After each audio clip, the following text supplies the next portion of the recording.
اعوذ باللہ من الشیطان الرجیم، بسم اللہ الرحمن الرحیم۔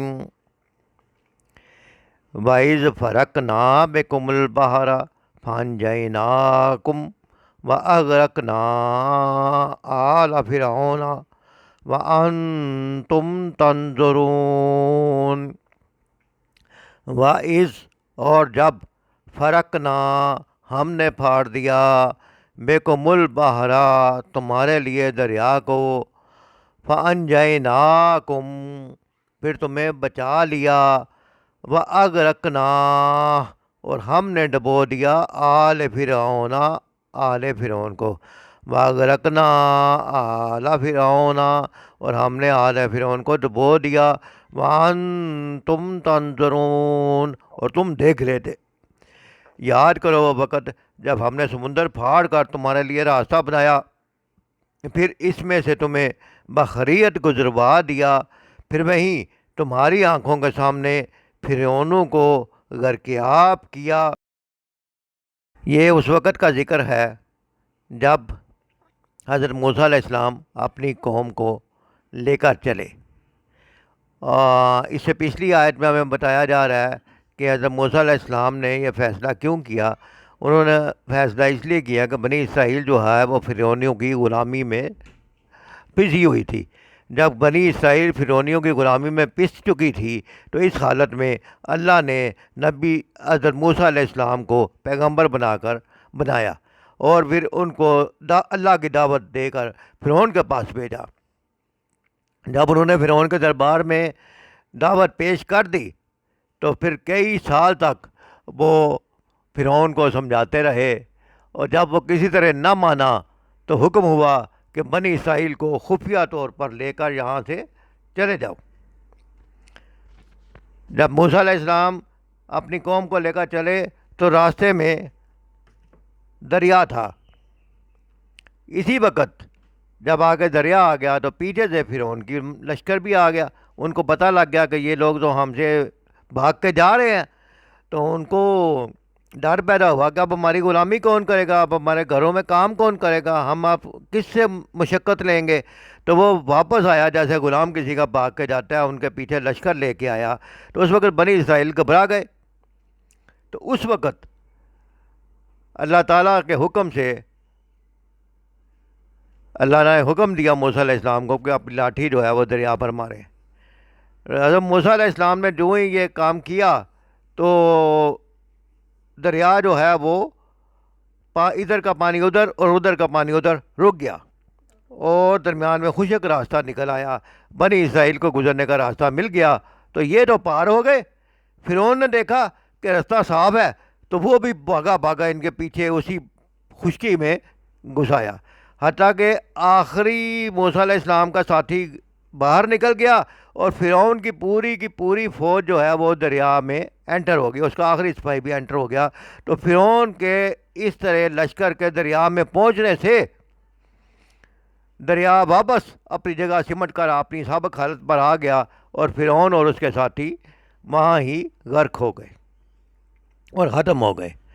اور اگر یہ جو اسی آیت میں فرمایا جا رہا ہے وَأَنْتُمْ تَنْظُرُونَ اور تم دیکھ رہے تھے، یہاں پر بنی اسرائیل کو یاد کرایا جا رہا ہے کہ تم نے اپنے اس قدر بڑے ظالم جابر دشمن کو انتہائی بے بسی کی حالت میں ذلت اور رسوائی کی موت مرنے کا تماشا اپنی آنکھوں سے دیکھا۔ تو وَإِذْ فَرَقْنَا بِكُمُ الْبَحْرَ جب ہم نے تمہارے لیے سمندر کو پھاڑ دیا، فَأَنْجَيْنَاكُمْ اور تمہیں نجات دی، ثُمَّ اغرقنا آل فرعون اور فرعونیوں کو غرق کر دیا۔ وَأَنْتُمْ تَنْظُرُونَ اور یہ سارا کچھ ان کے آنکھوں کے سامنے ہوا۔ تفسیر روح القرآن میں ڈاکٹر اسلم صدیقی اس واقعہ کی تحقیق میں لکھتے ہیں کہ عبرت کے لیے فرعون کی لاش کا محفوظ رہنے کا اللہ کی طرف سے کیا انتظام کیا گیا۔ فرماتے ہیں اس واقعہ پر غور کیجیے تو صاف نظر آتا ہے کہ یہ واقعہ اللہ کی قدرت کے نتیجے میں پیغمبر کے معجزے کے سوا کچھ بھی نہیں۔ قرآن کریم نے اس واقعے کی کچھ تفصیلات دوسری جگہ بھی ذکر فرمائی ہیں، جس میں بتایا گیا ہے کہ فرعون جب ڈوبنے لگا تو اس نے اللہ پر ایمان لانے کا اعلان کیا، یعنی اس نے کلمہ پڑھنا شروع کر دیا۔ تو پروردگار کی جانب سے اسے کہا گیا الان وقد عصیت قبل وکنت من المفسدین، اب تجھے خدا پر ایمان لانے کا خیال آیا، حالانکہ تو اس سے پہلے مفسدین میں سے تھا۔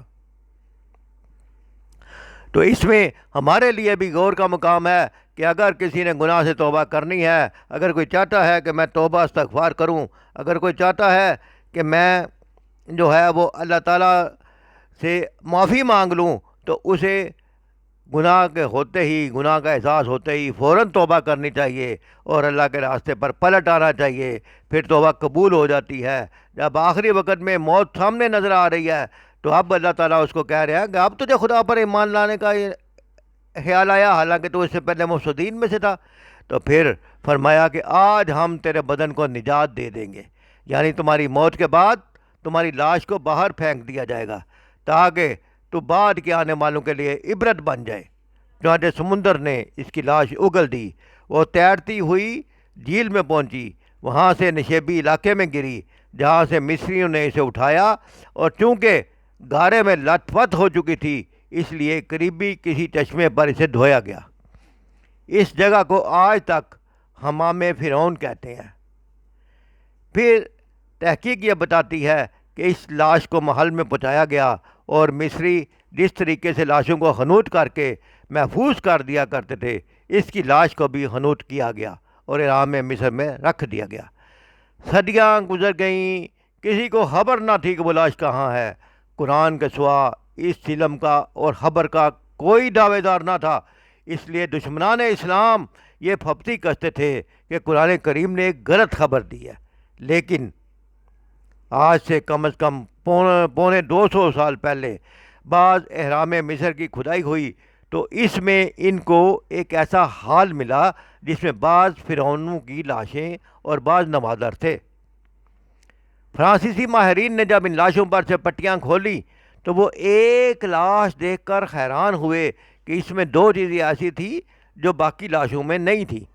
ایک تو یہ کہ اس کی ناک کا اگلا حصہ کٹا ہوا تھا اور ایسا معلوم ہوتا تھا کہ اسے کسی مچھلی نے کھانے کی کوشش کی ہے۔ دوسری یہ بات کہ اس کے پورے جسم پر نمک کی تہ جمی ہوئی تھی۔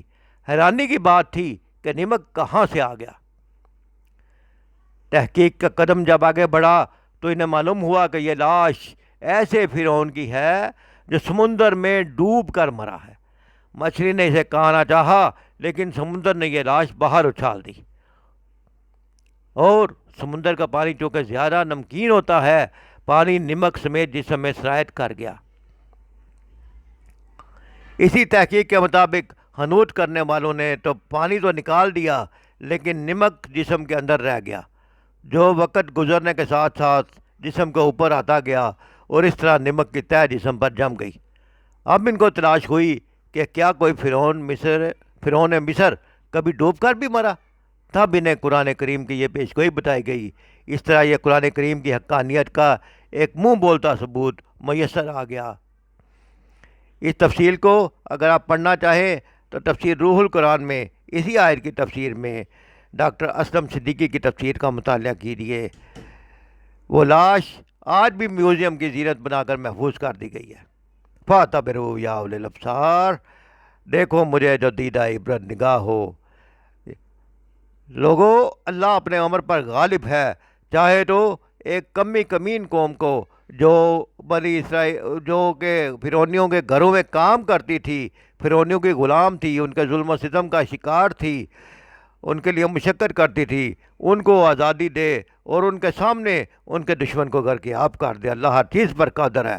اور پھر ایسا بھی ہوا کہ اللہ نے اس قوم کو دنیا کا امام بنا دیا، لیکن پھر ان کی بدعمالیوں کے سبب پھر اس منصب سے معزول کر کے ان کو در در کی ٹھوکریں کھانے پر لگا دیا، اور امت محمدیہ صلی اللہ علیہ وسلم کے ذریعے ان کی ایسی درگت بنائی کہ تاریخ میں آج تک نقش ہے کہ خیبر میں ان کے ساتھ کیا ہوا، مدینہ میں ان کے ساتھ کیا ہوا۔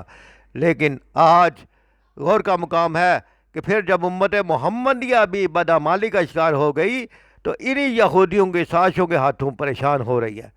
آج بھی امت محمدیہ کے لیے وقت ہے کہ اپنی بدعمالیوں سے توبہ کریں، انفرادی طور پر بھی اور اجتماعی طور پر بھی۔ اپنے اللہ کو راضی کرے، توبہ استغفار کرے، اپنی اصلاح کرے اور اعمال صالحہ اور اسلامی طرز زندگی اپنائیں تاکہ دین اسلام کی برکات حاصل ہو سکے اور روز قیامت اور دنیا میں بھی کامیابی حاصل ہو سکے۔ وما علینا الا البلاغ۔ اللہ ہمیں عمل کی توفیق عطا فرمائے۔